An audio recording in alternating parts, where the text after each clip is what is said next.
कहते हैं जीवन की शुरुआत तब होती है जब एक बच्चा जन्म लेता है। मगर क्या आपने कभी सोचा है कि उससे पहले क्या होता है? कहाँ थी आत्मा उस शरीर से पहले? क्या वो शून्य में थी या किसी और लोक में? वहाँ कोई समय नहीं था, न दिन न रात, न नाम न रूप, बस एक चेतना थी जो जानती थी कि उसे जाना है एक और यात्रा पर, मानव जन्म की ओर। उस चेतना को आत्मा कहा जाता है। वो यात्रा करती है परलोक से प्रपंच तक, शून्य से संसार तक। दिव्य प्रकाश। हे आत्माओं जो जन्म लेने जा रही हो, सुनो, धरती पर तुम्हारा जीवन एक परीक्षा होगा, जहां मोह, माया, पीड़ा, सुख और अहंकार तुम्हें भ्रम में डालेंगे। मगर तुम भूलना मत, तुम शरीर नहीं हो, तुम मैं हो, एक शुद्ध आत्मा। हर आत्मा को उसकी जीवन यात्रा दिखाई जाती है। कौन होंगे उसके माता पिता, कैसा होगा उसका जीवन, क्या संघर्ष होंगे और क्या सीखनी होगी कोई विशेष शिक्षा। उस आत्मा ने देखा एक माँ जो गर्भवती होगी, एक पिता जो संघर्षरत होगा और एक दुनिया जो प्रेम से कम और दौड़ से ज्यादा भरी होगी। वो आत्मा डरती नहीं थी, मगर वो जानती थी जैसे ही वो शरीर में प्रवेश करेगी सब कुछ भूल जाएगी। अपने पूर्व जन्म, अपने ईश्वर, अपनी शक्ति, सब विस्मृत हो जाएगा। दिव्य प्रकाश। तुम्हें सब भूलना पड़ेगा, क्योंकि सीख वही सकता है जो रिक्त हो। पर ध्यान रहे, मैं तुम्हारे साथ रहूंगा, तुम्हारे भीतर, तुम्हारी अंतरात्मा बनकर। जैसे जैसे वो आत्मा नीचे आ रही थी, वो अनुभव कर रही थी गर्भ का अंधकार, सांसों की गूंज और माँ का दिल धड़कता हुआ। यही थी उसकी अगली दुनिया, एक छोटा सा अंधकारमय घर जिसे हम कहते हैं गर्भ, जहाँ 9 महीने का वक्त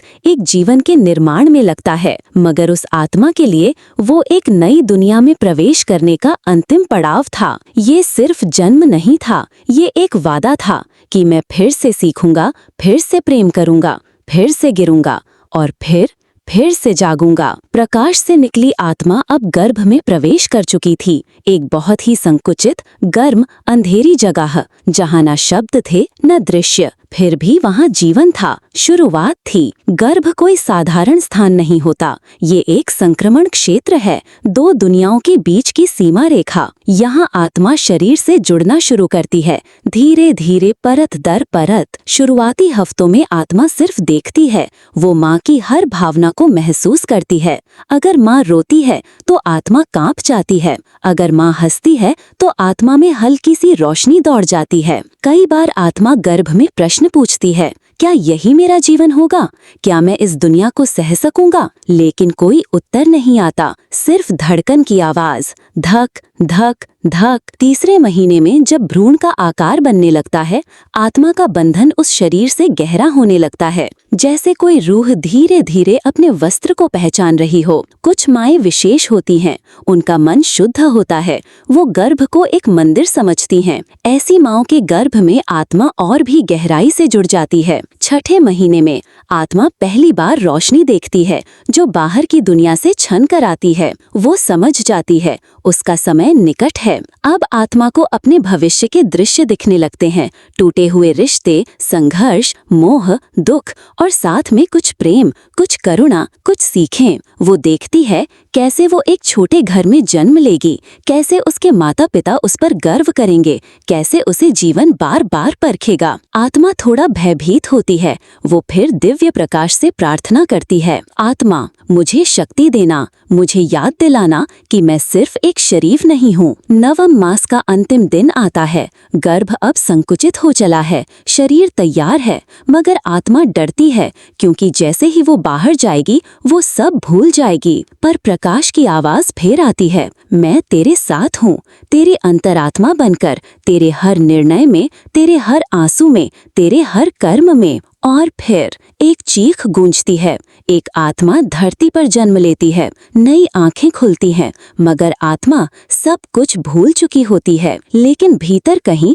बहुत गहराई में वो प्रकाश अभी भी है, जो कहता है तू कौन है ये कभी मत भूलना। एक आत्मा जन्म ले चुकी थी, नई आंखें, नया शरीर, नई दुनिया, मगर जो नहीं था वो था उसकी पहचान। उसने देखा माँ की मुस्कान, पिता की आंखों का गर्व, परिचित लगते चेहरे, मगर उसे याद नहीं था वो कौन है, कहाँ से आया है। बचपन की शुरुआत में आत्मा अभी भी शुद्ध थी। वो सिर्फ देखती थी, महसूस करती थी, प्रेम करती थी, क्योंकि अभी तक दुनिया ने उसे छुआ नहीं था। उसके लिए सब कुछ एक चमत्कार था। बारिश की बूंद, हवा की गंध, माँ की गोद, ईश्वर की अनुभूति थी।